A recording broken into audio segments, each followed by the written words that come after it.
Welcome to the Resilient Recruiter Podcast. I'm your host, Mark Whitby, and today we're joined by two special guests, Trinette Cunningham and Teresa Delibert. Trinette is the president of NAPS, which is the National Association of Personnel Services, a position that she's held for the last 9 years. She's been with NAPS for 23 years in total. Teresa is on the board of NAPS, and she's here to give us her perspective as a recruitment business owner and someone with 20 plus years in the industry. So I was keen to get Trinette and Teresa's perspectives from the vantage point of NAPS, which is, by the way, the oldest recruiting association in the United States.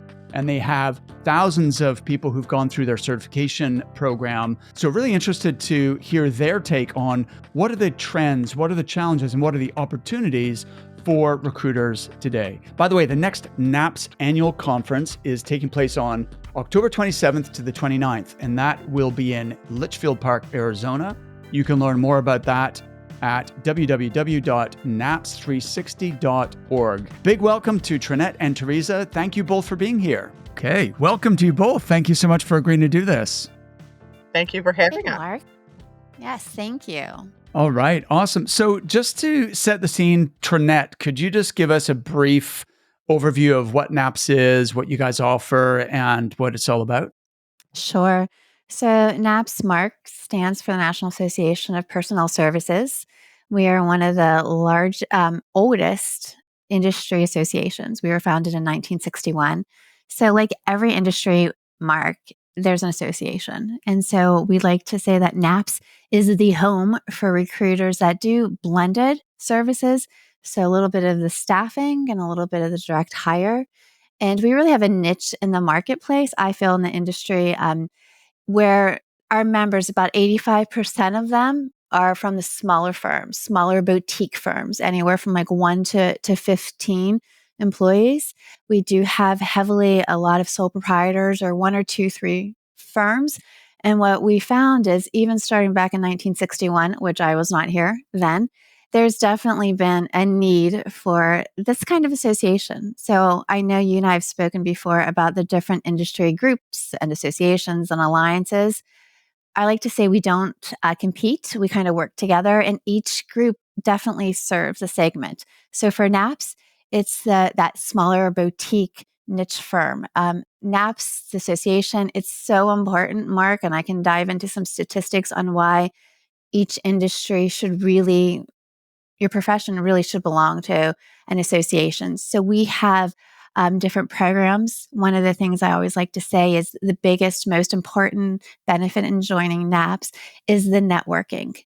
Networking and not working, there's only one letter separating those two words. So really the networking is huge. It gives an opportunity for recruiters and staffing reps such as Teresa, our past media past chair, to really just get together and collaborate and talk about best practices, industry trends, what's keeping them up at night. I know Teresa has a dog keeping her up at night, but it's just that opportunity for you to talk to your peers, and that's so important.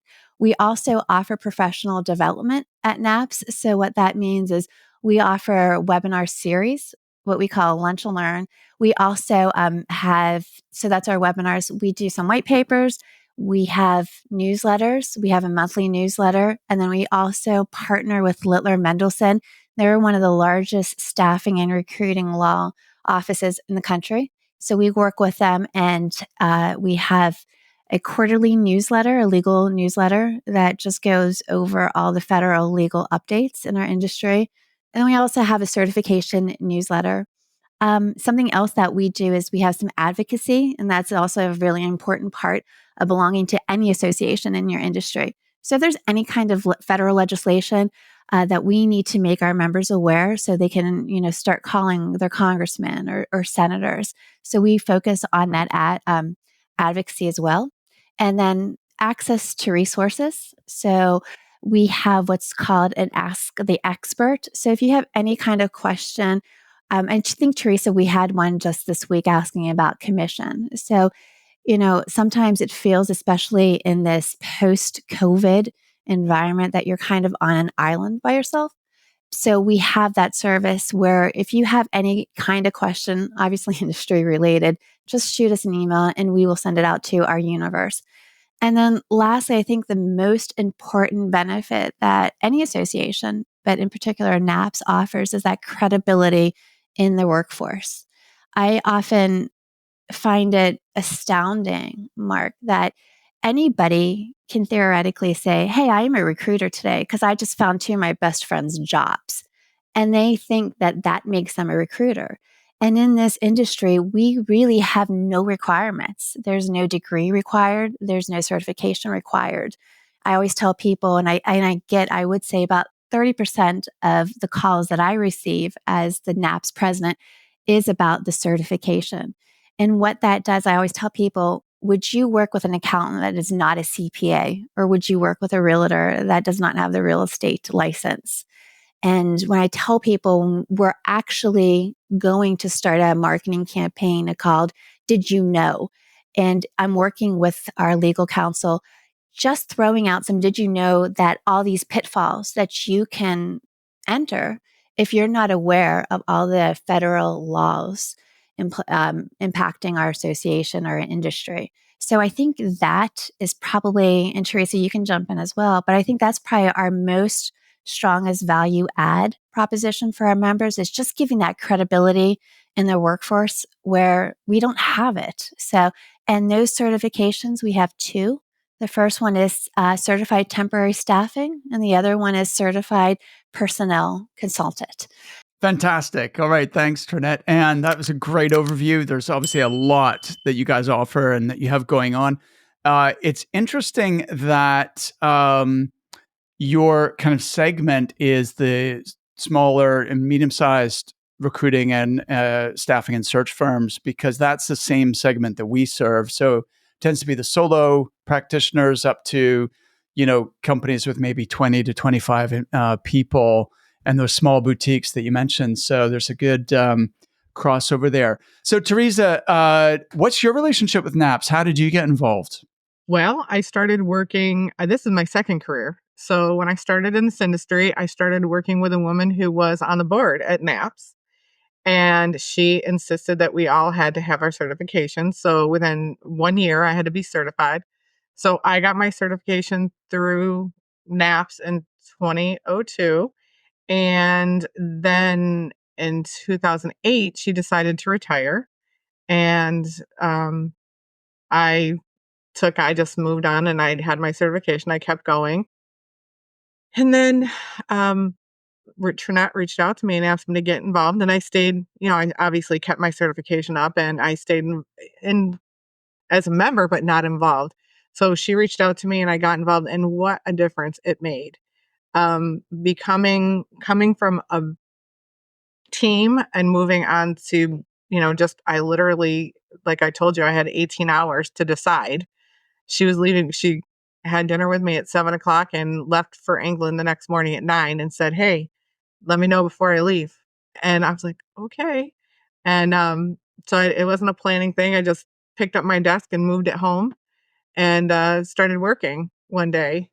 Okay, Teresa, this is it. I'd love to hear the story. Can we just back up a second? How did you first get into recruiting? I ask all my guests that because I like hearing, like, so what was your entry into this world? I was in retail. I was a retail merchandise manager, and my job was eliminated when I was like 31. So I said, "Hey, let me go find a job." And so I just started to apply for all these jobs as buyers, merchandisers. And I'm like, they're boring. Like, I liked buying because I liked the merchandise. I liked fashion. I didn't want to buy pieces. So I answered an ad one day for an account manager, and it was in the recruiting industry. Amazing. And then, so you answered an ad, and then what happened? I got hired. It was not the right place for me, but it was the right industry. So I'm grateful for that. And then I landed with, 2 years later, I landed with a firm that was involved in NAPS. And I've been in NAPS since. How did you know this was the right industry for you? I love digging into people's motivations and really, because let me know what you guys think, but I do find this definitely isn't the industry for everyone, right? And it takes a certain kind of person. you might call them a certain kind of neurotic or, unique person to have a long-term career in this crazy business. What was it about recruiting that appealed to you? It's different every single day. I came from the retail. You never know what your customer is gonna ask of you, give you. You never know what your day is gonna be like, right? It kind of runs you. You don't run it. And I think recruiting for me was, I started out and I wasn't sure, was selling. And what I loved was that I could help people and still make a lot of money. Right. And so it kind of fit both sides, right? You can make money while helping people. So then you kind of rushed through it. I'd like to hear the story about how you took over your book of business. So your owner of the firm you worked was retiring. Why was there this urgent deadline for you to decide if you wanted to buy your book of business? That's my question to her. We had a plan. I said, she told me when I'm ready, I'll let you know. I said, give me 6 months to plan. She goes, okay. And I believe it was the last week or the first week of October, and her rent was going to go up at the end of October. So she decided it was time. So here, I'm leaving, I'm leaving tomorrow morning. Let me know before I go so we can get things moving. Wow. And so obviously you did decide to go for it. Um, and how's that decision worked out for you? Well, I'm still in business. And Some days are better. she's smiling too. And she's not all gray yet.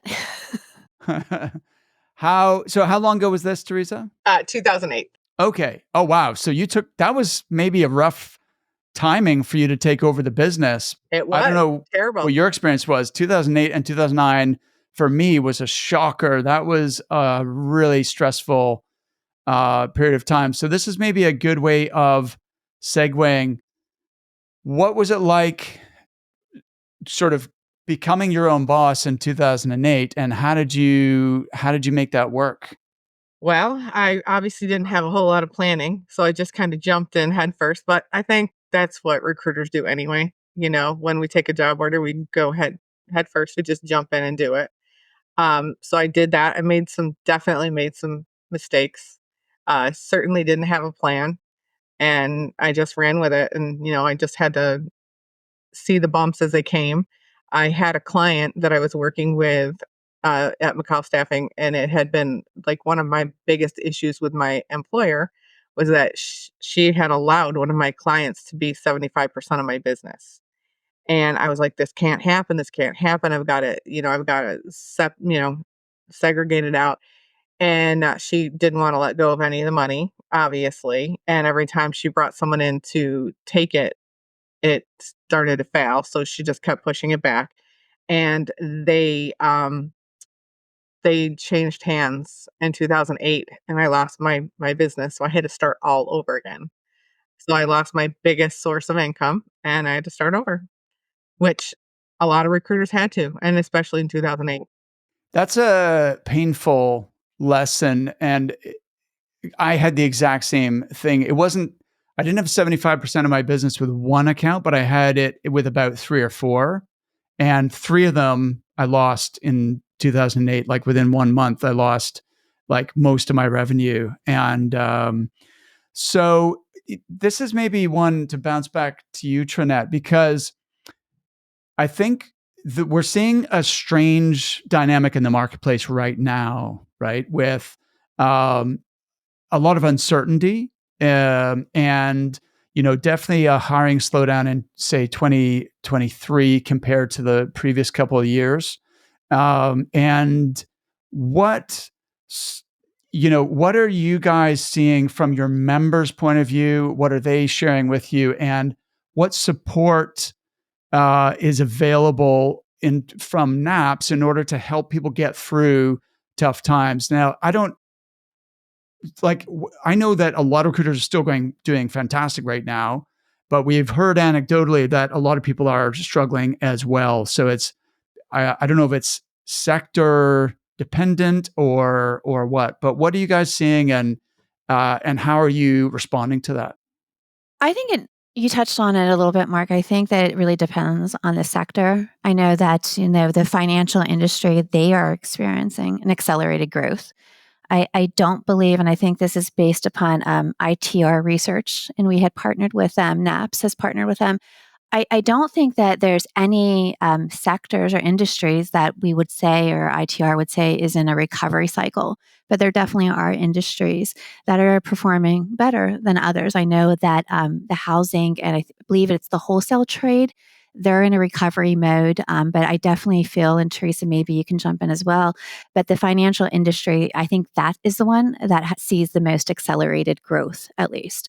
As far as how that translates, Mark, into where NAPS comes into play, again, I'm going to keep going back to our members or not members, but just the general public. They want to know, how can I stand out from all the other recruiters? And they're they're driven by the ever changing landscape of the federal laws. I mean, and Teresa, you and I spoke about this recently. I mean, something that you were allowed to ask in regards to salary requirements, say 6 months ago, may very well be different today.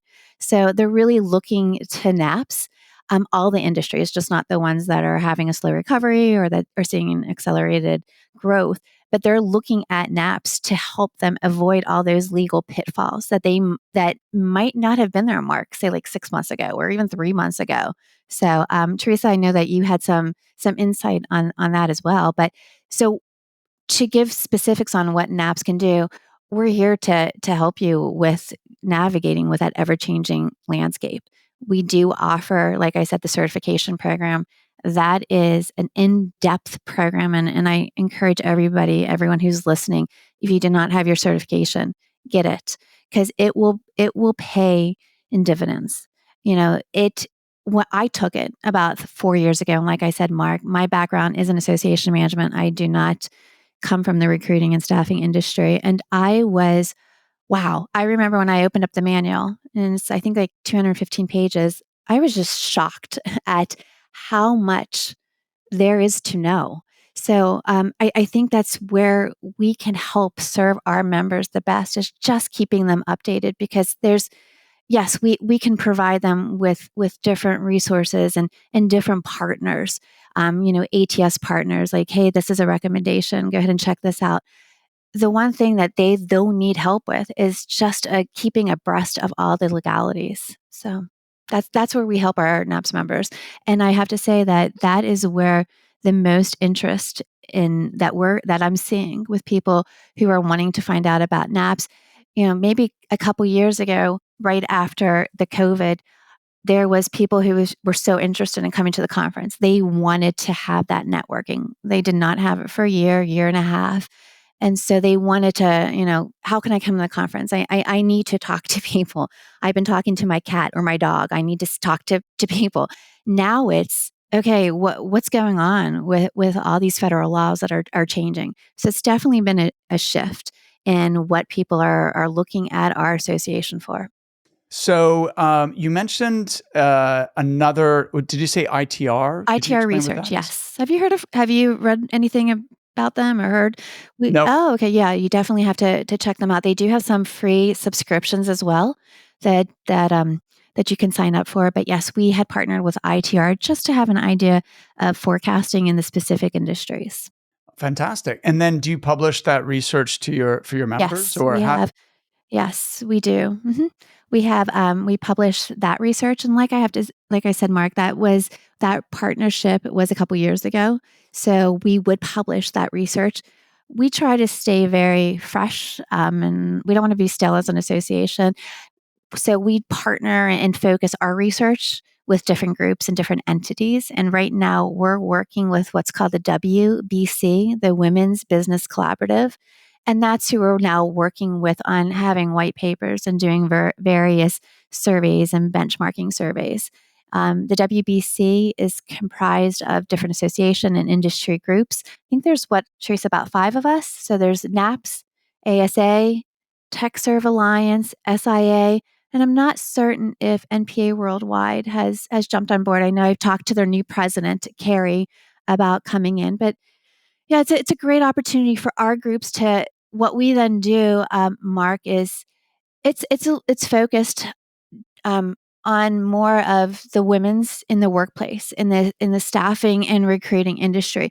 But what the beauty about this is all of those industry groups and associations work together, and they ask their members. We share the survey with our NAPS universe, which not only consists of the conference registrants, our NAPS members, but everyone who has been certified. So we share that information. We share that polling and those questions and all the other groups as well. So I say that the feedback and that we get on those surveys, it's pretty impressive, the research that we do. And so, can you say any more about WBC and how your partnership with them works and what the benefit is in terms of women in recruiting? There's so many things that they're doing, but right now the one that is standing out is that they're putting together basically a funding conference for funding women. And so I think it's September 4th and 5th in New York City. They're trying to pair women looking for capital um, with people who are looking to fund women in capital. So they've got, I think yesterday the number was 200 attendees looking for, and on both sides, just over. So it's a pretty equal pairing. Yep, it's going to be their first thing, and it was one of our member benefits. I sent it. I sat on the meeting and I immediately said, "Hey, Trinette, you got to send this out. And who do we have? Who do we know that wants to go?" I know that a lot of the people from the WBC are going to meet just to get in touch with each other and meet. But I thought, wow, for women looking for backing, that's a huge benefit, and we can extend that to our members. And one of the other things, Teresa, I read recently, I know that, and this is so, I'm always astounded and when we talk about gender inequality and pay disparity and just the C-suite, how many CEOs are women? And I think, Teresa, it's actually down a little from 2022. I think it's only 10.4% of all CEOs at that C-level suite mark are women. However, for our industry, staffing and recruiting, we fare a little better. Teresa, is that I think Yeah, we're it's like true. around 14%? I mean, something. I don't have the Okay. number off the top of my head, but yes, But somewhere so, around. as a whole, our industry, I would say, is a little more progressive, if you will, Mark. We are definitely ahead of the curve. But what we do with those other groups is, we want to make people aware that that pay disparity, gender inequality, DEI, all that stuff. It really, really impacts our industry and where we stand compared to other industries as well. Yeah, absolutely. I think this funding conference sounds like a brilliant idea. What I didn't realize until recently, I had a lady on the podcast called Helen McGuire who started and then exited her business. And I didn't realize that there was what's called a funding gap, which is that men who are entrepreneurs get a lot more funding than women who are entrepreneurs. So that sounds really cool. Are you open to fresh ideas that could increase your billings by 200 to 300% in 6 to 12 months? Then join us in St. Pete this October for an unforgettable event. You'll learn our proven framework for building a 7-figure business that you love. You'll also discover advanced strategies and exclusive insights that aren't available anywhere else. Plus, you'll leave with a personalized, step-by-step roadmap for getting from where you are now to where you'd ideally like to be. For details and to register, visit recruitmentcoach.com/summit. Teresa, in terms of your last 15 years that you've been on your own and building your own business, looking back, what do you think you're most proud of having accomplished? Still being here.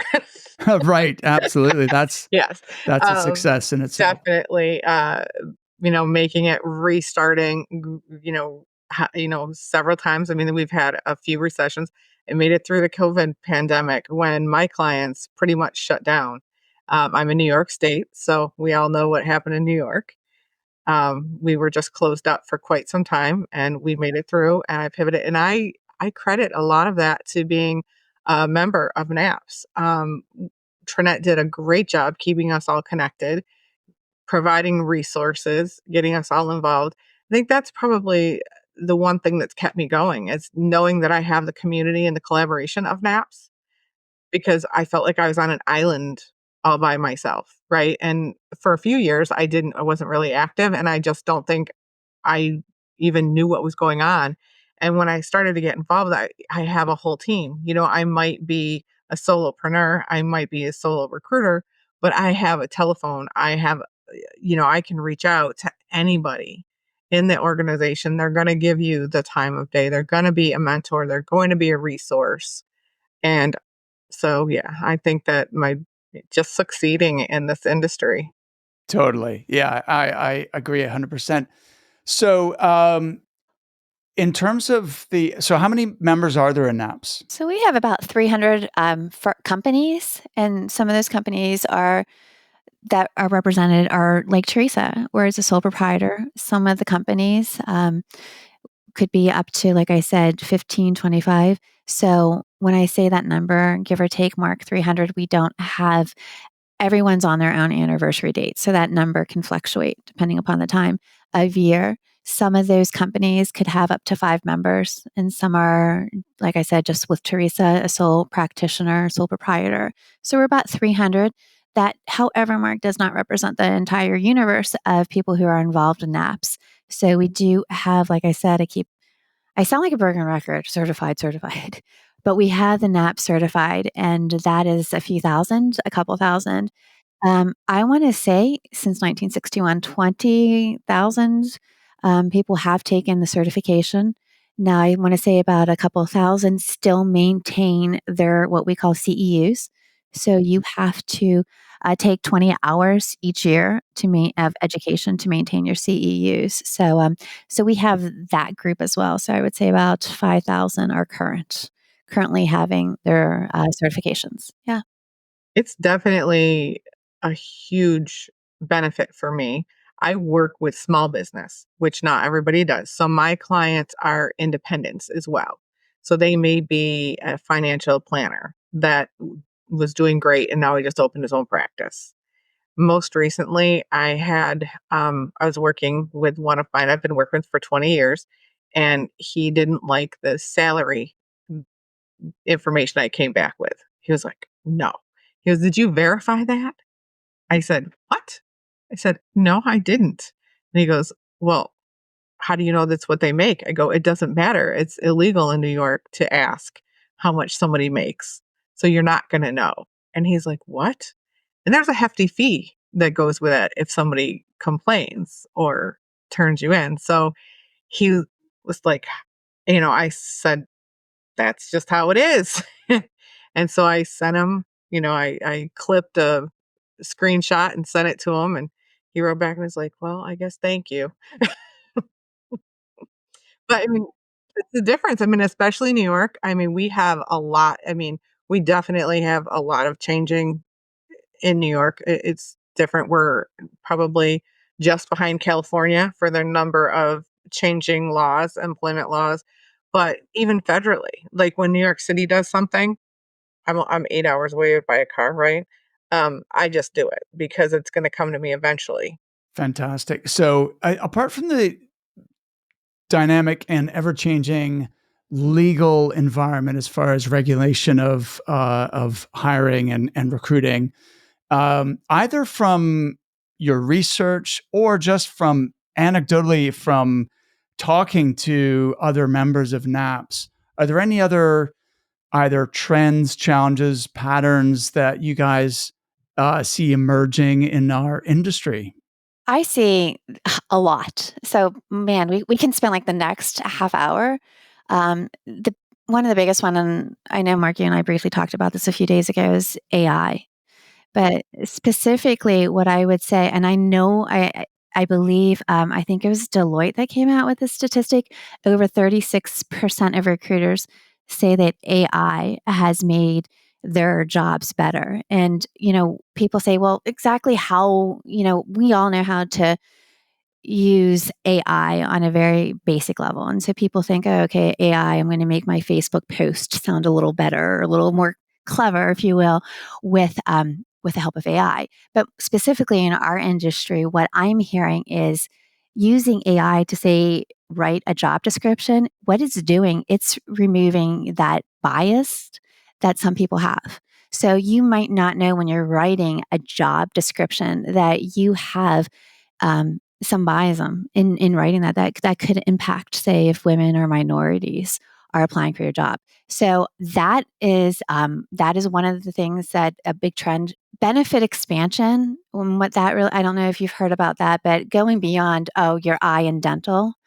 So we're now looking at the trends with benefit expansions is really looking at the whole wellness and mental health. So, and this has taken a really big turn, and it's become so important ever since the post COVID environment that we live in. So, seeing more wellness programs being an expanded benefit, offering yoga and things of that nature. Mental health is a huge trend as well. I 100% agree. I'm sure all of our listeners would agree that the biggest thing to happen in our industry and probably in the world in the last 18 months or so has been the advance of AI. And it's something which people can have fears or concerns about, and rightly so, at the same time as it can be hugely beneficial. So it is very much a double-edged sword. And so our message to our clients is, look, this is happening whether we like it or not. And so, let's embrace it and really hone our skills at how to leverage AI in order to improve every aspect of your business. And so my two colleagues, Leanne and Julie, put together a 12-week program, which is called Recruit Smarter with AI. So if any listeners want to check that out, they can go to recruitmentcoach.com/AI and learn more about that. Teresa, what else did you want to add in terms of trends, challenges, and opportunities that you're seeing? I think that one of the other major trends is data, right? And we've always been a metrics driven environment, and I think now it's almost on demand, right? It's almost consistent, immediate, and I think it helps us to really strategize more and be more proactive than we could in the past. It would be, count how many calls did you make today, and, do this. And, anybody in recruiting knows their metrics piece. I think that's huge. And I think that all of the systems we have, our ATSs are now being paired with AI, which is helping you. And it's almost like on demand, and as you said, AI is a huge fear to some recruiters, and it's a double-edged sword, right? But some recruiters think, "Oh, we're gonna be, replaced by AI." I don't think so. I think it's gonna give us more of an opportunity, in the marketplace. And the other thing that I see is that, for me, passive candidates are much more important. The relationships that you're building with them beforehand, right? So if someone's looking, you're gonna end up having that, war, a salary war. You're gonna have all these going back and forth. We used to see it in the executive level, right? We'd see passive candidates and I think now it's just important to do it on the lower level openings that you're working with, job orders on administrative or even, mid management levels. Just having those relationships and working those passive candidates.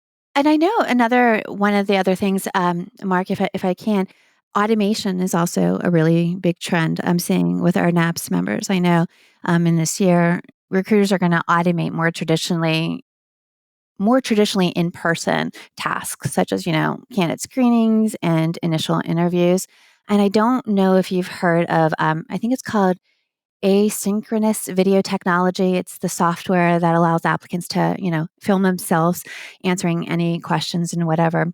The beauty about that is with that, I want to say that it's been able to change the time of identifying a candidate from, I think it was like 14 days to now 3.5 days. So that automation is definitely helping our NAPS members as well do their job better. Well, that's interesting. So do you know people then who are using, I know that technology is available, but I don't know anyone who's actually using it as an integral part of their hiring process. Oh, absolutely. Yeah. I don't have the metrics exactly. I will after the conference. And we are going to be talking at the conference. And I know that we're going to address the conference a little later. So I don't want to get ahead of myself, but really quickly, we are having it's a masterclass, an AI masterclass the day before the conference on that Sunday. And it's going to be about a 4 hour. It's going to be broken down into 3 segments. Don't ask me what those 3 segments are right now. But it's on our website.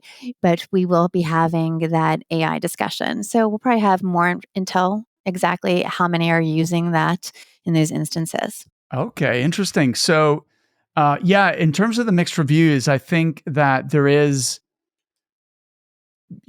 adoption in terms of people's willingness or comfort level of going through that kind of interview process where it is asynchronous and they're answering questions over video without an other human being to respond to. It'll be interesting to see how that develops. How we see most of our clients using video combined with automation is more in terms of reaching out to either clients or candidates and sending them personalized videos, for example. So that's been huge for our clients, and they're finding, not always, but many find that they do get a great response rate when they reach out with a video, because it stands out from all the other emails and LinkedIn messages people are getting, and B, there's it's more human, it's more personal. They can see you and they can hear your voice, which can have a greater impact than just reading a short LinkedIn message. So that's how we're seeing video combined with automation. But And and I have to say, the video with the interviewing, my daughter applied to med school 2, 3 years ago. And I had set aside a budget for her to go and for these in-person interviews for med school. You know, we were going to go to Seattle, we were going to go to Florida and all these things. And this was what, 2 years ago. And all of her interviews, her med school interviews, were done over video. And obviously, there was nobody asking these questions. The question would come up, and she was able to answer that.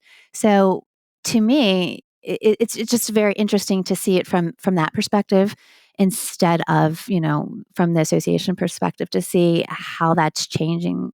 And from a medical school perspective, it has saved them so much time that they're really able to, have a greater eyes on the candidate or their med student applicants. They're able to get much more feedback, and the decision making process is sped up a lot more as well. And then one other thing on the trends, and I'll shut my mouth, is also no, go for it.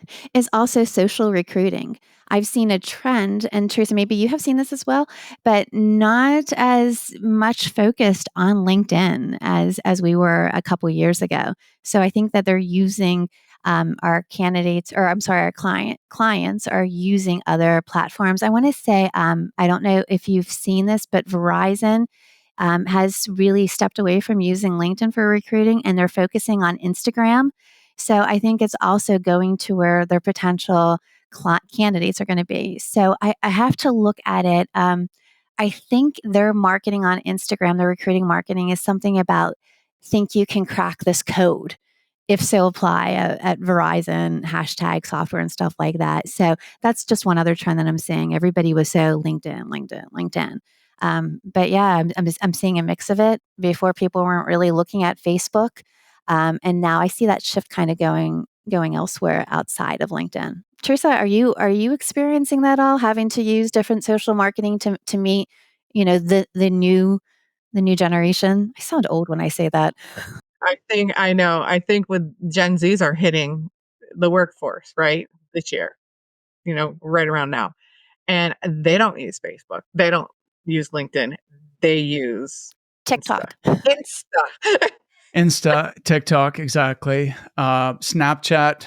And just when a lot of our members were like, okay, I'm very LinkedIn savvy, we're switching it up on you again. Now you have to go on TikTok and have to have your Instagram channel and all this other stuff. So, but it's ever changing. So that's a big trend that I would like to talk more about at maybe next year's NAPS conference. Yeah, it definitely is. I see it. Even my nieces and nephews, that they're like, "You got to get on TikTok." I'm like, "What am I going to do on TikTok?" You can make a cat video and dog channel and stuff like that. Well, you say that, but one of our clients, Darcy, so shout out to Darcy, did a presentation for our other members about how she uses TikTok. And she's built, I think she has, I don't know, 200 or 300,000 followers. She's had millions of views on her TikTok channel, and she's made placements from it as well. So I do think it depends what your demographic is of the candidates, especially that you want to target. Just one more thing on AI before we move on. You guys should definitely consider John Crone as a speaker for one of your events. I'll send you a link to his details because I had him on the podcast back in November, and it was all about AI. He's a really, really smart guy, PhD in machine learning, and talking about how AI is going to impact recruiting, is already, but will increasingly impact on recruiting.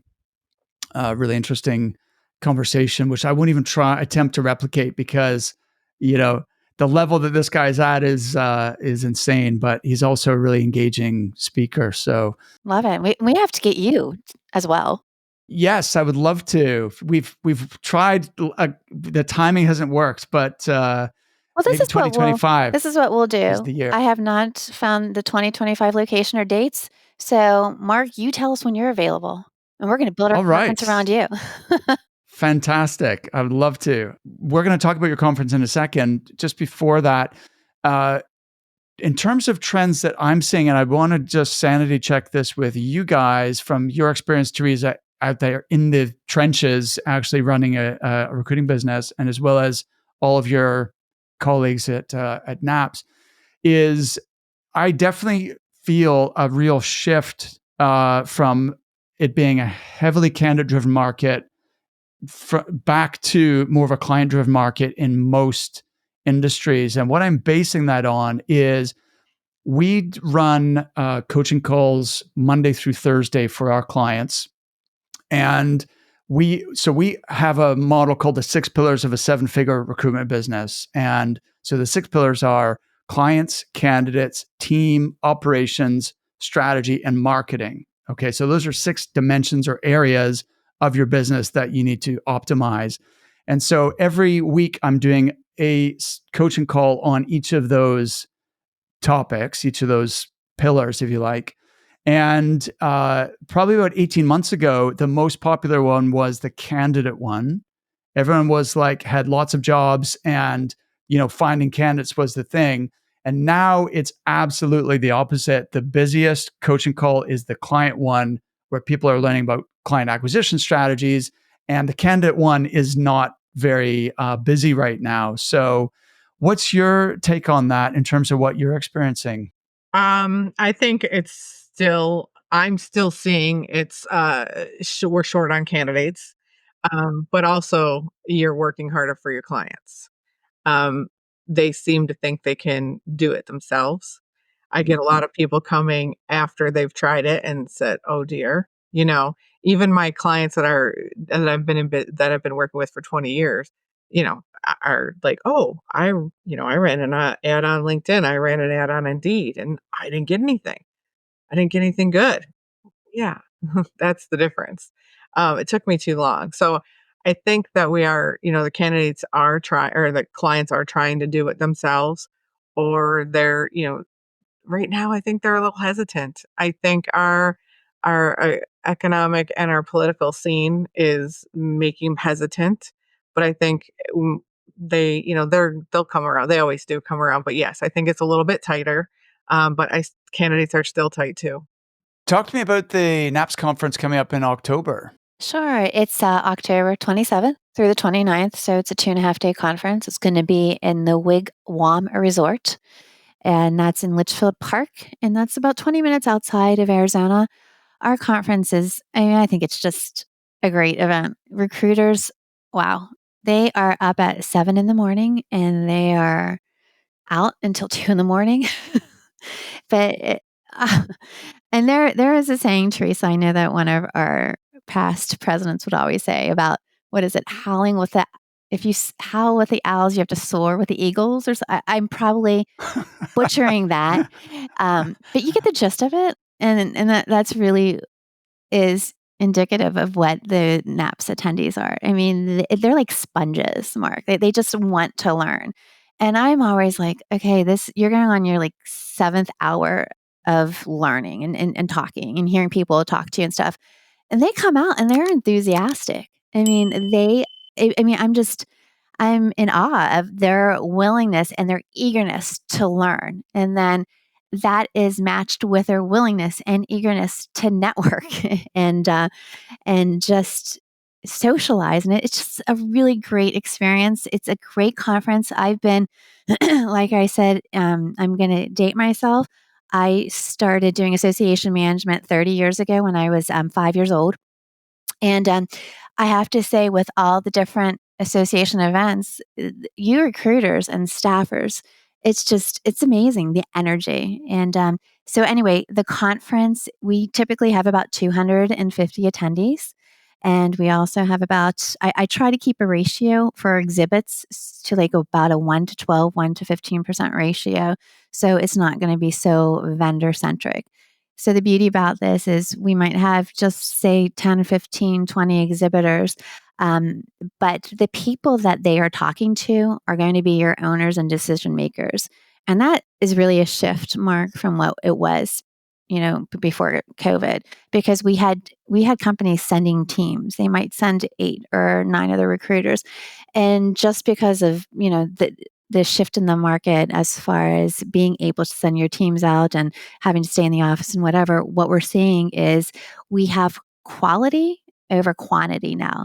So if you're an exhibitor, if you are an ATS, if whatever marketing, come to the NAPS conference. We still have exhibits space available. We're relatively cheap. I think we are, I don't want to say cheap, economically feasible. Does that sound better? In comparison to the other industry opportunities that they may have, and you're going to talk to those decision makers, those owners. That's who is there. So, like I said, it's about 250 people. We have an owner manager workshop. Like I said, the day before this year, where that owner manager workshop is going to be a masterclass in AI. And then also what we have at the same time is we have our immersion class, and that is going to be instructed by someone from Littler Legal. And they're going to go over all of the federal legal updates that we keep talking about. And then after that 3-hour class, you can sit for the exam with a pencil and paper. We also offer it to people who had who've taken their certifications a couple years ago, 10, 15, 20 years ago. Come in, if you don't want to go to the AI masterclass, come into that certification immersion class and just sit and listen to all the updates. We then kick it off we have receptions every evening, Sunday, Monday. Then on Monday, we have 3 concurrent sessions going on. So we have speakers such as Barb Bruno, Tom Erb, Jamie Schwartz. Kara Wenham was on there. I don't know if she's going to be able to attend this year or not, but we also have about 50, we try to have 50% of our speakers be new speakers that we have vetted, but that have not been in front of the NAPS audience. And then we are trying to just add a little value added to the conference as well. And what I mean by that, this year we're going to have a headshot booth. So if you want to get your headshot for LinkedIn updated, we have a photographer there all day on Monday for you to go ahead and get your LinkedIn headshot, or if you want to have your team headshot, come there. We're going to take care of you. And then on Tuesday, or maybe Monday or Tuesday, I forget which day it is, we also have a Women in Staffing and Recruiting luncheon, which I'm so excited about. And that's going to be moderated by Barb. And what we're going to do, I don't want to get too much into it because I don't want to reveal all the surprises, but we're going to be identifying 3 women in our industry that we want to hear them tell their stories. We want to hear them tell their challenges, how they got involved in it, what they're seeing, and what we as NAPS can do to improve their experience. So that's kind of a. Oh, and I have to say, we have on the first day, we do have our keynote speaker, and we always go for an Olympian athlete. Last year, we had Shannon Miller, the gymnast from 1996 Olympics, 92 Olympics. The year before that, we had Brianna Scurry. She was the goalkeeper for the U.S. women's soccer team. And then we had Amy Van Dyken, the Olympic swimmer, who sadly had an ATV, I was going to say ATM accident, an ATV accident, and she's paralyzed. But and this year we're having Dan O'Brien, and you might recall Dan O'Brien. He was the decathlon Olympic champion in the '96 Olympics. We feel that matching those Olympic stories of overcoming adversity is very relatable to our industry. So I'm really excited to hear about Dan O'Brien's story, because I don't know if you recall, but in the '92 Olympics, it was a Dan and Dave commercial. There was 2 Olympians that they were going to go at it, and there was this big marketing campaign, and Dan O'Brien failed to qualify for the '92 Olympics. He missed the pole vault and he finished 11th place or whatever. So he's going to talk about, here I am on a global stage. There's a Reebok or Nike or one of them created a whole marketing campaign against Dan versus Dave. And here there was no Dan. So he's going to talk about overcoming, and that kind of messaging really resonates with our industry. And then our day 2 keynote is somebody within the industry. And this year it's going to be Danny Cahill. He'll be speaking once again. All right. Danny's always a great speaker.